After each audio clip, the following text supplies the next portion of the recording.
Bismillah. Assalamualaikum warahmatullahi wabarakatuh.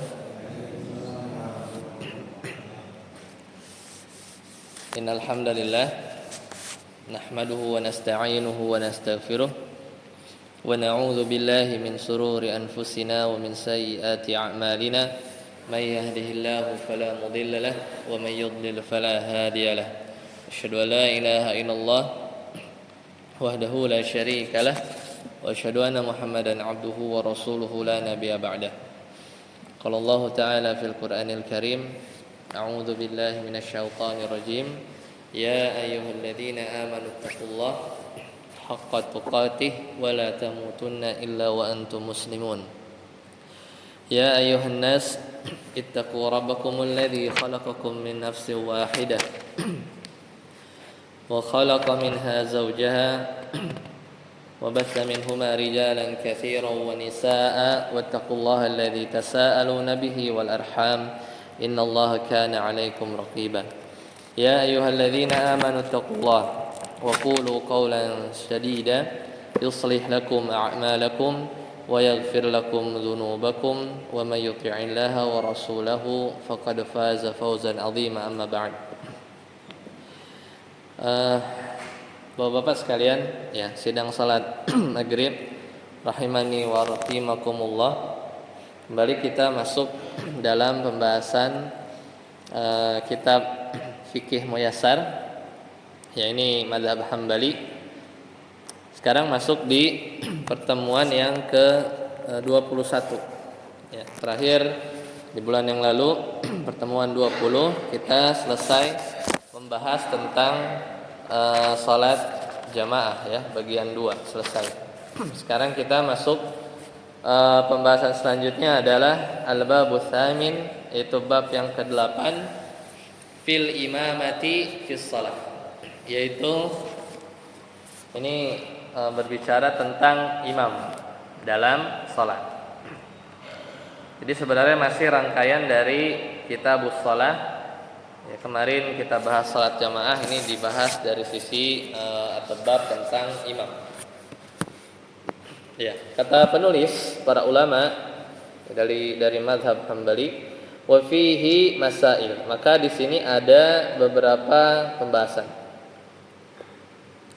Wal maqsudu bil imamah, dan yang dimaksud dengan imamah atau imam, irtibatu salatil tammi bi imamihi. Jadi tentang keterkaitan salat, ya, makmum, ya, yang ikut bi imamihi, yaitu kepada imam. Nah, permasalahan yang pertama adalah al-mas'alatul awwal min man ahaqqu bil imam. Siapa yang paling berhak jadi imam?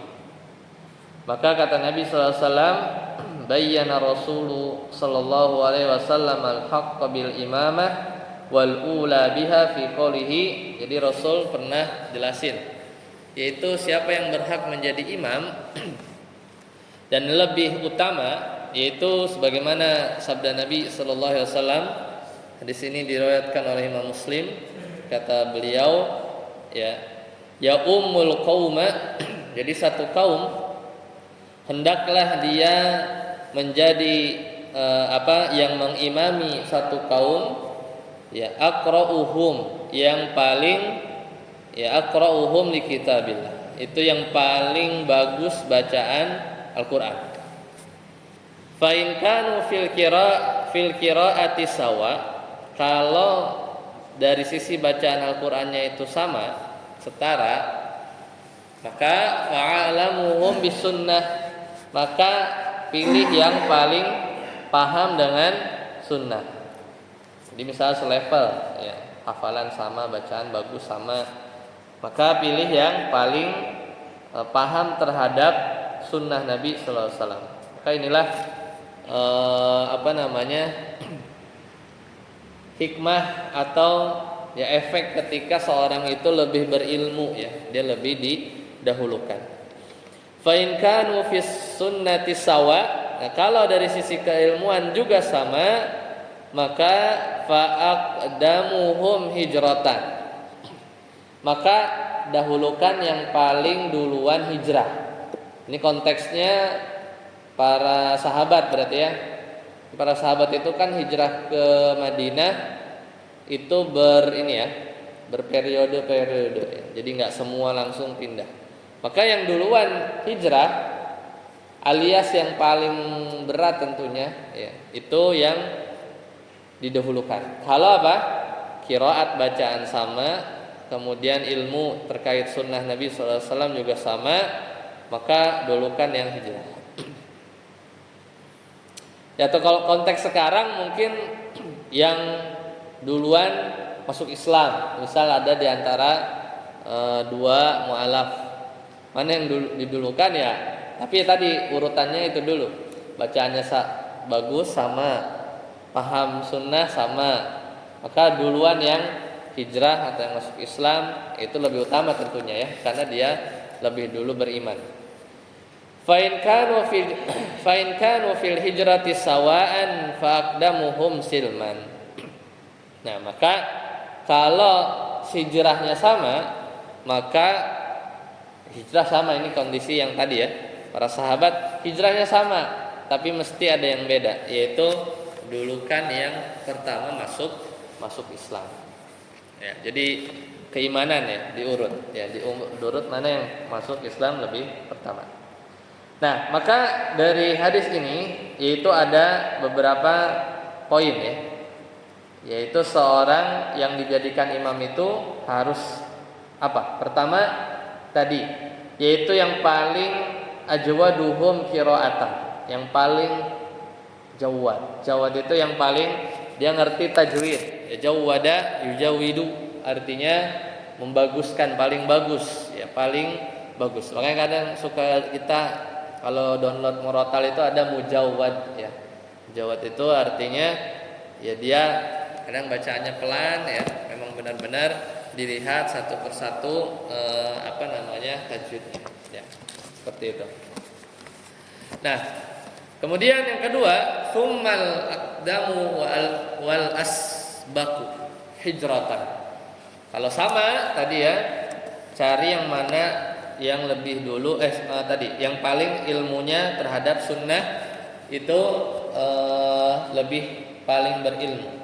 Kalau tidak, maka lanjut lagi, yaitu yang mana yang paling dulu hijrah.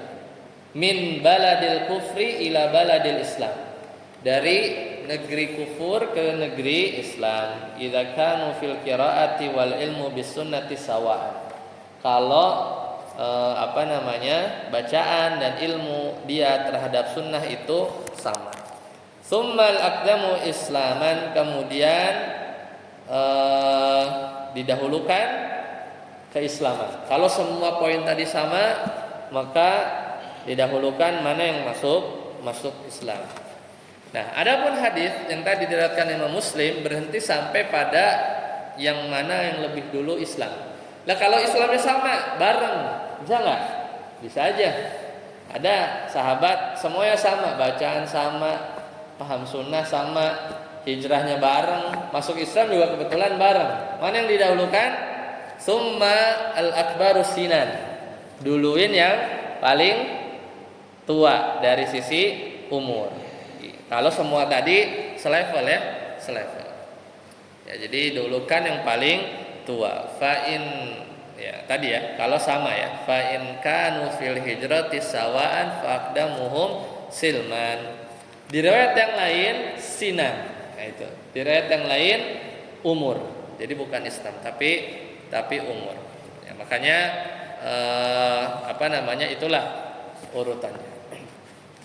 Umur sama juga. Umur sama juga. Tapi ini kemungkinannya kecil ya. Ya, makin narrow ya, makin sempit dia. Possibility-nya, kemungkinannya ya. Semua sama sampai umur. Umur tuh berarti kan tetap aja pasti ada yang lebih tua. Mau dia mestinya ya, mau dia tanggal lahirnya sama kan jamnya beda pasti. Yang satu pagi, yang satu ya. Tapi kan ya maksudnya secara prakteknya bahkan kalau di kita ya pasti yang lebih tua dulu. Karena biasanya yang lebih tua ya Kalau memang sejalan, ilmunya lebih banyak, ya kan, bacanya lebih bagus, ya, mestinya seperti itu. Ya biasanya kalau praktek ya yang ada di sekitar kita. Tapi kalau sama, ya maka tadi ya, umur sama, lahir sama, 1 Muharram gitu ya. Jamnya sama, ya, detik sama, maka diundi. Ya, kalau memang kejadiannya seperti itu, maka yang menang dalam undian itulah yang didahulukan sebagai imam. Ya. Diundi ya. Sebenarnya sebelum diundi sama masih bisa juga, ya bisa dilihat lagi. Kalau dia mukim, ya dia asli situ, penduduk situ. Sedangkan yang lain pendatang, tamu. Nah itu yang mukim itu lebih didahulukan daripada imam yang dia sedang safar, ya atau tamu, ya statusnya tamu. Jadi masih banyak yang bisa dibandingkan. Ya, kata Nabi SAW. Ya, dalam satu hadis la ya'ummanna tidak ar-rajulu ar-rijla fi ahlihi wala fi sultanihi. Jadi jangan seorang lelaki itu jadi imam, ya mengimami seorang yang lain fi ahlihi di rumahnya, ya di daerahnya, wala fi sultanihi atau di daerah kekuasaannya. Ya, kalau mungkin sekarang mestinya kalau ketemu ya antar 2 gubernur ya, Jakarta sama Jabar ya misalnya ya, sholat di Jawa Barat, yang imam harusnya gubernur Jawa Barat, bukan gubernur Jakartanya ya, karena itu wilayah kekuasaannya dia dari sisi kepemimpinan ya. Seperti itu ya. Ya itu diantara urutan-urutannya, dan penguasa itu lebih berhak ya menjadi imam ya karena dia pemimpin ya, seperti itu. Kemudian kondisi yang lain adalah di sebagian masjid itu punya imam ratib, dia punya imam tetap. Nah itu lebih utama, meskipun dia lebih muda, meskipun dia ya umur ya mungkin, meskipun ilmunya mungkin lebih rendah, tapi tentunya syarat yang pertama terpenuhi ya, bacaannya harus bagus ya, maka dia lebih berhak.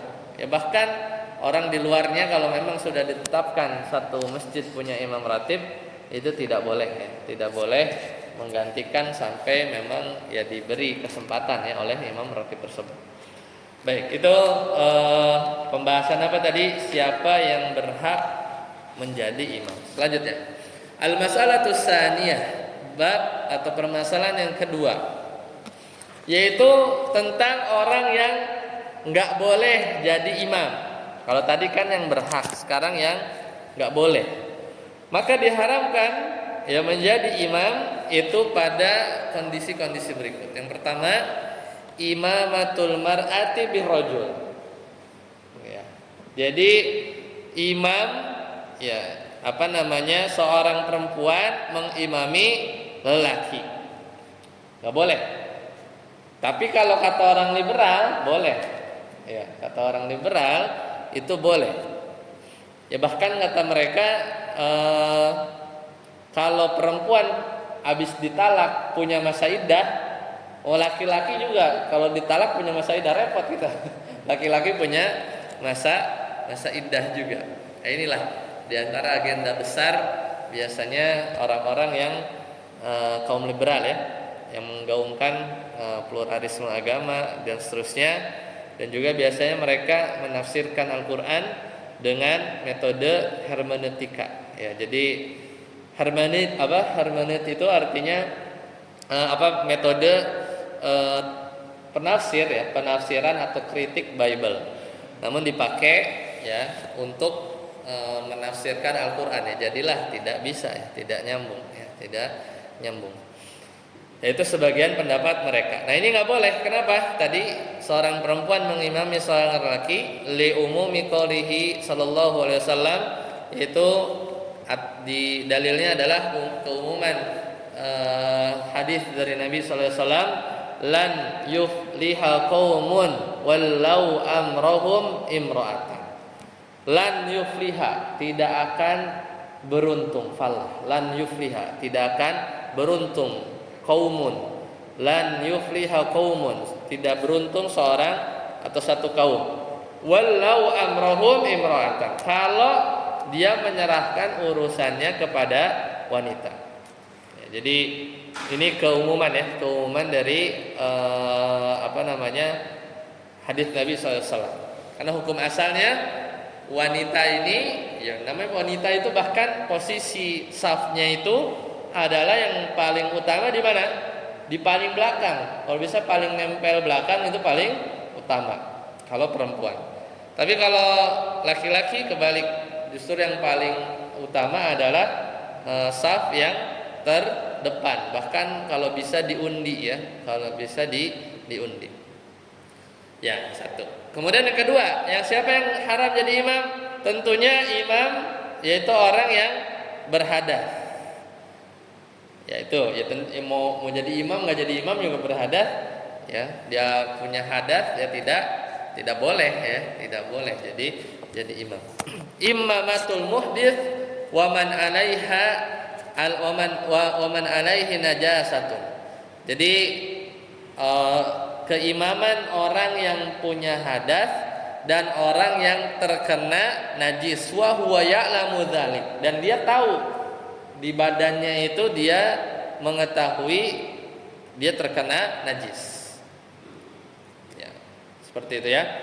Itu nggak boleh biasa. Tapi kalau misalnya makmumnya tidak tahu sampai sholat selesai bahwasanya imam itu misalnya terkena najis, maka sholat makmumnya gimana? Tetap sah. Ya, tetap sah. Kemudian yang ketiga, imamatul ummi, yaitu keimaman orang yang ummi, yaitu yang tidak bisa baca. Tentunya baca Al-Fatihah dengan benar, ini nggak boleh, haram. Ya, tidak boleh menjadi imam.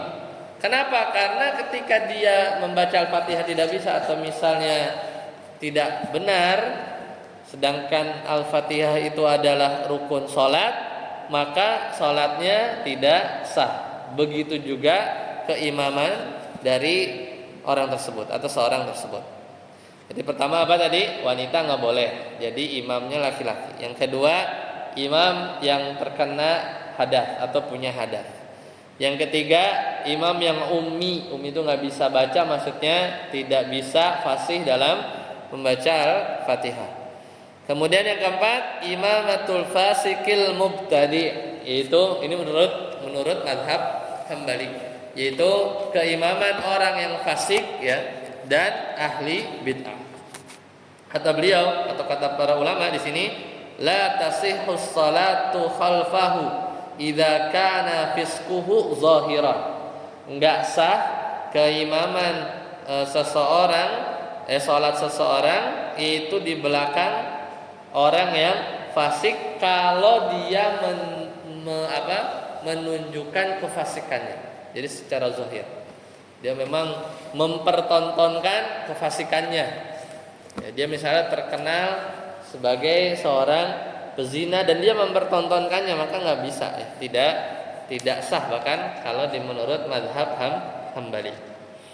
Dan yang kelima adalah al-ajizu 'anir ruku'i was sujudi wal qiyami wal qu'udi, yaitu orang yang nggak bisa ruku, nggak bisa, udah encok misalnya ya, nggak bisa ruku, nggak bisa sujud, nggak bisa diri, nggak bisa duduk, nggak bisa, itu nggak bisa semua ya. Itu kalau misalnya terjadi maka tidak boleh jadi imam ya, karena nggak sah.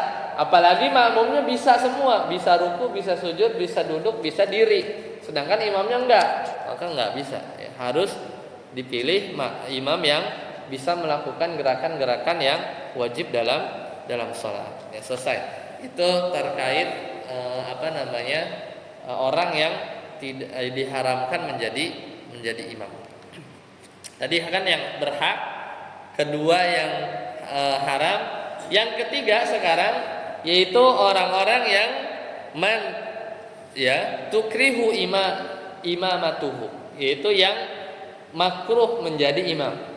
Jadi makruh, tidak sampai haram. Makruh nih ya, tidak sampai haram. Ya, tapi kalau bisa jangan jadi imam. Tapi kalau ia pun jadinya makruh buat dia. makruh buat orang tersebut. Yang pertama adalah al-lahanu, yaitu orang yang lahan. Lahan itu banyak kekeliruan dari sisi bacaan. Ya, banyak kekeliruan dari sisi bacaan, kesalahan dari sisi membaca. Tentunya selain Al-Fatihah. Kalau pada Al-Fatihah jadinya haram, ya. Kalau jadi Al-Fatihahnya yang lahan, yaitu yang banyak salah ucap, yang atau gampangnya makharijul hurufnya salah. Misalkan dia baca seharusnya alhamdulillahi rabbil alamin. Adapun dia baca alhamdu, ha dia ganti ha besar. Jadi harusnya alhamdulillahi rabbil alamin. Tapi dia baca alhamdulillahi rabbil alamin. Harusnya alamin, dia baca alamin. Jadi double tuh. Udah bacanya alhamdu pakai hak gede, kemudian ainnya dia baca alamin, bukan alam. Alamin, bukan maksud. Jadi harusnya alhamdulillahi rabbil alamin. Alhamdu segala puji lillah bagi Allah Rabb, ya, alhamdulillahi rabbil alamin, Rabb semesta alam. Kemudian dia baca alhamd ya, dengan hak besar alhamd, itu artinya binasa. Jadi alhamdu artinya ya kebinasaan, lillah untuk Allah, ya. Rabbil alam, Rabb alam artinya penyakit, alamin orang-orang yang sakit. Jadi artinya gimana? Alhamdulillahi rabbil alamin, kebinasaan bagi Allah, Rabb orang-orang yang sakit. Jadinya jauh kan? Itu makanya haram, ya, haram ketika imam itu dia punya lahan dari sisi di surat Al-Fatihah, ya, karena artinya jauh, ya, artinya Ar-Rahmanir Rahim, ya, Maliki Yaumiddin. Harusnya dibaca Iyyaka na'budu wa iyyaka nasta'in. Harusnya ada tasdidnya. Dia baca, ya, harusnya iyyaka na'budu wa iyyaka nasta'in. Iya itu ya-nya bitasydid. Dalam Al-Fatihah itu ada 14, ya. Kalau tidak salah hitung. Itu kalau di mazhab Syafi'i itu masuk di pembahasan fikih, ya, di urutan salat, yaitu salah satu yang diharuskan itu adalah membaca Al-Fatihah dengan semua tasdidnya. Tasdidnya itu ada berapa? Ya, Bismillahirrahmanirrahim, 3 tuh, ya. Alhamdulillahirabbil alamin, Ar-Rahmanirrahim, Maliki Yaumiddin, Iyyaka na'budu wa iyyaka nasta'in, Ihdinas siratal mustaqim, Siratal ladzina an'amta 'alaihim ghairil maghdubi 'alaihim waladdallin. 14, ya. Seingat ana 14. Nah, itu harus 14-14-nya. Kenapa? Karena tasydid itu adalah huruf. Ya. Kita bilang iya, maka itu 2 huruf, yaitu hamzah i, ya sukun i, ya fathah i, ya. Jadi ada 3 huruf, hamzah, ya sukun, ya fathah, iya. Tapi untuk meringkas, ya sukun dengan ya fathah yang berharokat itu digabung, diganti tasydid. Jadilah iya. Maka ketika seorang harusnya baca pakai tasydid, nggak pakai tasydid, maka sebenarnya dia menghilangkan 1 huruf. Makanya diwanti-wanti tuh kalau di fikihnya mazhab Syafi'i itu sampai disebutkan membaca Al-Fatihah dengan lengkap 14 tasdidnya, nggak boleh kelewat. Karena kalau kelewat hilang huruf Al-Fatihahnya tidak sah, ya. Al-Fatihah tidak sah. Al-Fatihah tidak sah, rakaatnya tidak sah. Kurang jadinya, ya, tidak dianggap, ya, tidak dianggap. Seperti apalagi dia jadi imam. Maka harusnya dibaca Iyyaka na'budu wa iyyaka nasta'in. Seorang baca Iyyaka na'budu wa iyyaka nasta'in, tidak tasydid. Dia baca Iyyaka na'budu wa iyyaka nasta'in, ya, tidak tasydid. Artinya juga kebetulan ada artinya, kebetulan. Ya, mungkin di beberapa kasus jadi nggak ada artinya, tapi kebetulan kalau tasydidnya dibuang, iya itu artinya cahaya matahari, ya, cahaya matahari. Iyaka berarti mananya cahaya mataharimu. Iyaka hanya kepada engkau. Tapi kalau nggak pakai tasydid, iyaka, iya itu cahaya matahari, kamu, na'budu, maka artinya jadi benar-benar kufur, ya. Iyyaka na'budu, kepada cahaya mataharimu na'budu, kami menyembah. Wa iyyaka nasta'in, kepada cahaya mataharimu kami meminta pertolongan. Kan jadi ngaco, ya. Artinya jadi ngaco gara-gara tasydidnya tidak dibaca. Udah lama halaman ayat pertamanya alhamdulillahirabbil alamin, iyyaka na'budu wa iyyaka nasta'in, lengkap, ya, lengkap. Ya itulah kenapa tadi disebutkan bahwasanya menjadi haram menjadi imam. Adapun yang makruh kalau al-lahanu, dia salah ucap di luar Al-Fatihah, maksudnya yang surat pendek lah, bacaan yang lain itu makruh. Tapi Al-Fatihahnya benar. Yang surat yang lainnya ada salah-salah baca, ini makruh menjadi imam. Kemudian yang kedua, yang makruh menjadi imam yaitu min umma qauman, ya, wa hum lahu karihun, yaitu ada orang yang dia jadi imam sedangkan yang di belakang ini pada kagak mau dia jadi imam. Artinya apa? Seorang imam yang tidak disukai dia jadi imam. Ya, sebagian besar itu nggak pengen dia jadi imam. Ini kata Nabi nggak boleh. Kata Nabi tidak boleh. Yang menurut madhab Hambali. Jadi kata Nabi SAW, salah satun la tartafi' salatuhum fawqa ru'usihim shibran. Yaitu ada 3 orang. Ada 3 orang yang sholat mereka itu tidak bisa naik ke langit, ya. Maksudnya tidak diterima. Shibron, meskipun sejengkal pun. Yaitu apa? Salah satunya rajulun amma qauman wa hum lahu karihun. Yaitu seorang yang dia mengimami satu kaum sementara mereka nih kaumnya tuh membenci dia. Ya, tapi kategorinya makruh, ya. Meskipun tadi lafaznya itu tidak terangkat gitu, ya. La tartafi, ya.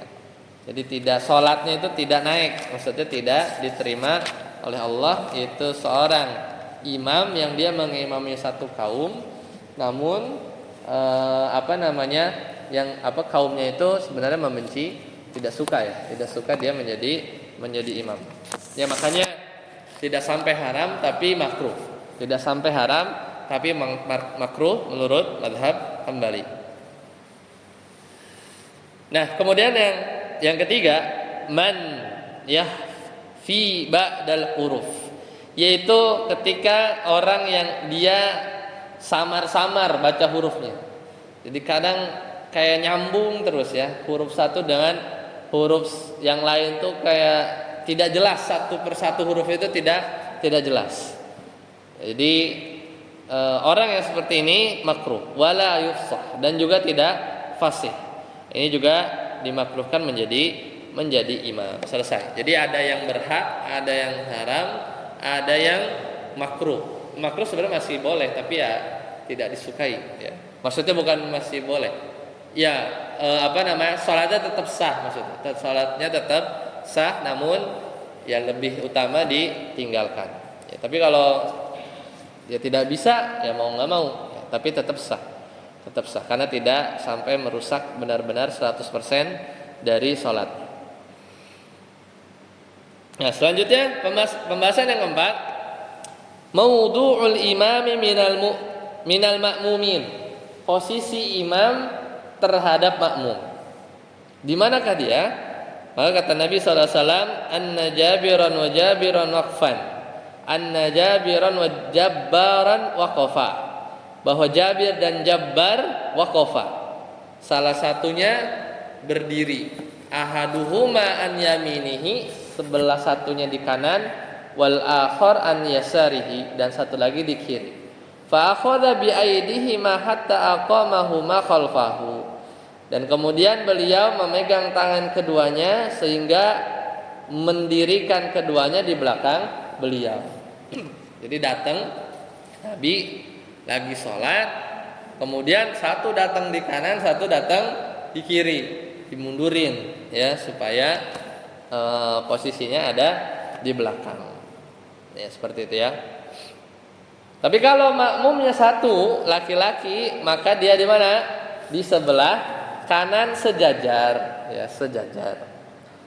Nah, ini juga hadisnya ada ya. Hakadza ra'aitu Rasulullah sallallahu alaihi wasallam fa'ala. Jadi ketika dia satu orang dia ada di kanan. Adapun kaum wanita, maka mereka berdiri di belakang safnya laki-laki. Ya seperti itu ya. Jadi itu posisi yang biasa sudah kita kenal ya. Biasa sudah kita kenal.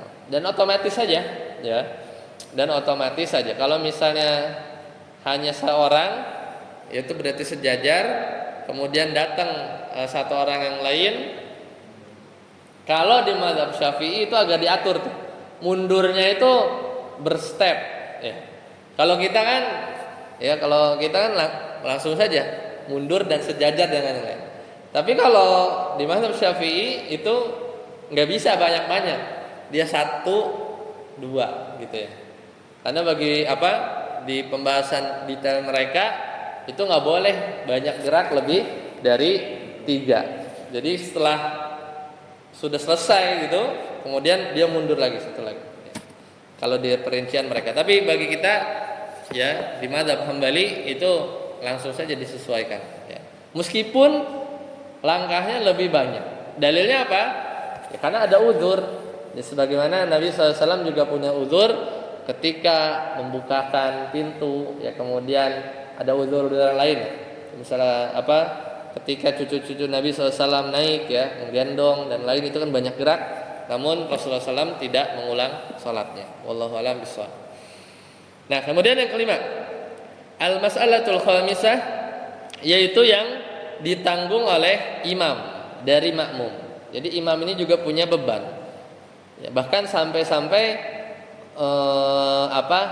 ditanya mana yang lebih utama, yaitu imam apa muadzin. Nah mana yang lebih utama? Imam apa muadzin? Yang lebih utama muadzin yang jadi imam. Wah, dua-duanya diambil ya. Muadzin yang jadi imam. Itu perselisihannya banyak tuh ya. Muadzin apa imam? Muadzin apa imam? Kalau muadzin sisi pembahasannya, dia adalah orang yang nanti di akhirat itu lehernya panjang ya. Di akhirat itu lehernya panjang dan dia menyeru orang untuk sholat. Baik yang ada di masjid itu semua jemaahnya, sama yang di luar masjid juga yang nggak ikut jamaah. Bahkan imamnya pun sholat gara-gara muadzin tersebut, gitu ya. Tapi ya ini aja ya perselisihan pendapat berkaitan dengan mana yang lebih utama. Namun yang berpendapat imam itu lebih utama, yaitu salah satunya adalah ya imam dia seorang yang diikuti ya. Imam ada seorang yang diikuti dan dia memimpin, bahkan memimpin muadzinnya. Memimpin muadzinnya ketika salat. Nah, kata Abu Hurairah, dan ini hadisnya marfu, berarti nyampe kepada Nabi sallallahu alaihi wasallam. Wa idza qara'a fa ansitu.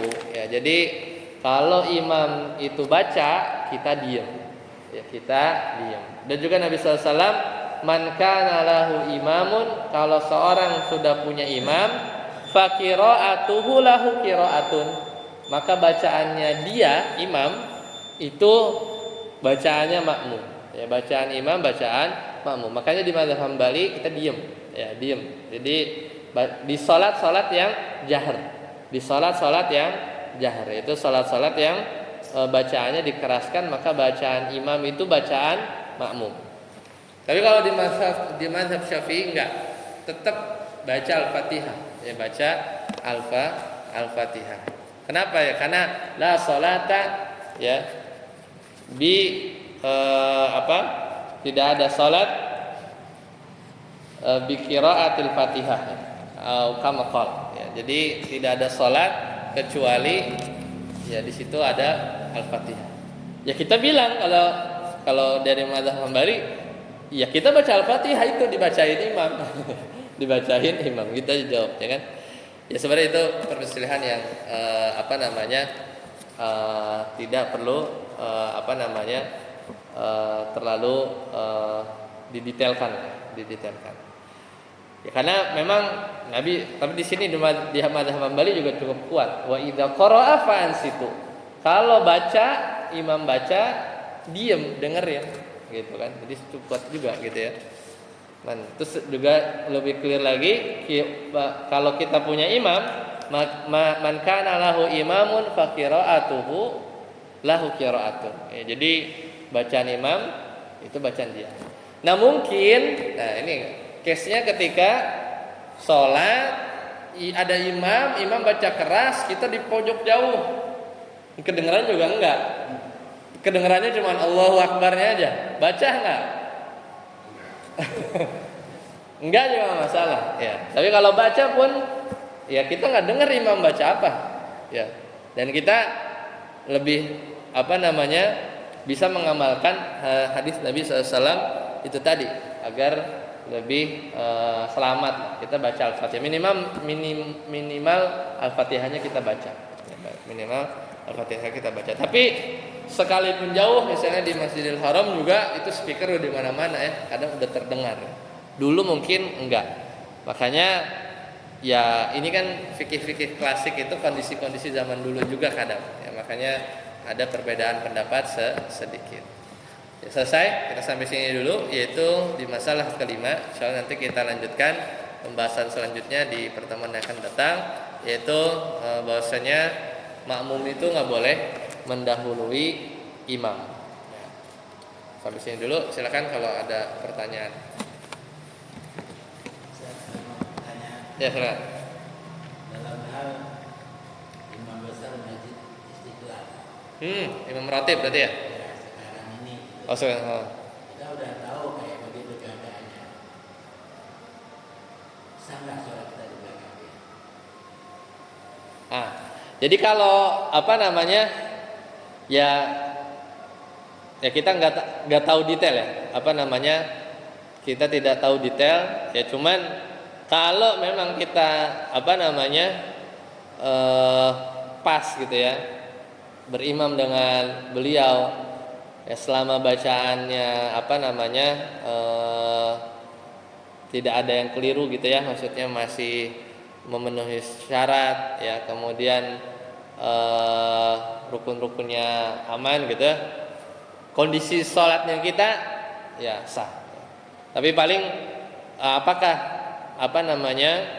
ya kita lihat ketika apakah masuk ke fasikan yang besar ya, atau kondisi yang saat ini ya wallahu a'lam bishawab.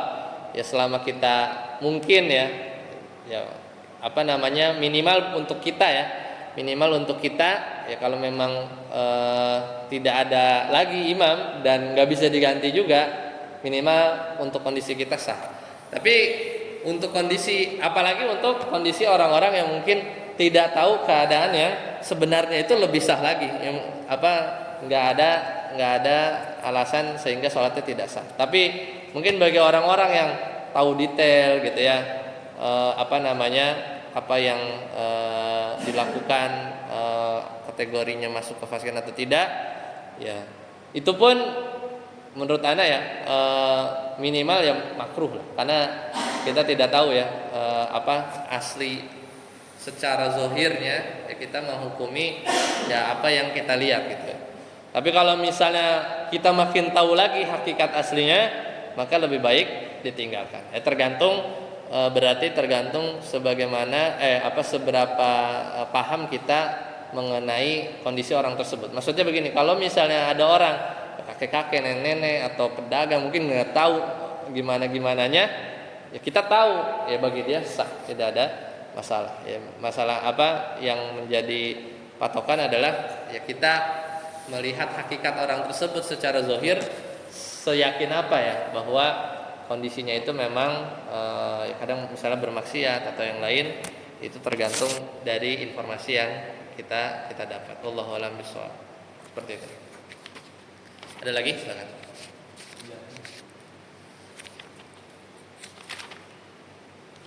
Baik, kalau tidak ada kita akhiri sampai di sini.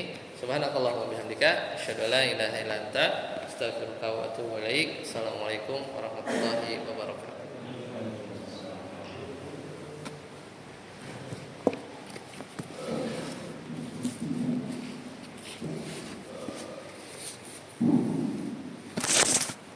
Allahu Akbar.